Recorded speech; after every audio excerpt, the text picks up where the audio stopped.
How do you stop the preview of messages on the iPhone? Let me show you exactly how it works. And if this is your first time here on this channel, make sure you subscribe to Foxtecc so that way you'll never miss anything.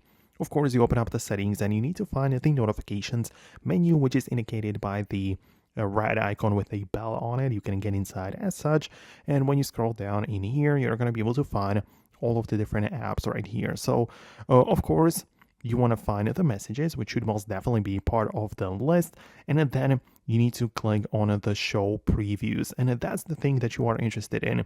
If you don't want the previews, like partial content of the message to be shown whenever you receive a notification, you can choose the option to be never. Or if you had it saved as always, you can switch to when unlocked, and it will also somehow hide it, on the locked iPhone home screen. But of course, you can also change it for all of the apps if you go to the main section of the notifications menu settings. And in here, you also have the show previews, but not specifically for one app, because, previously we scrolled through the apps and clicked on messages specifically, but now we can change it generally for every single app on the iPhone. So, that's how it works. That's how you can set it up as the default option. But most likely you found what you needed. I really hope so. So thanks a lot for watching. Let me know what you think below, and I'll talk to you in the upcoming videos as well.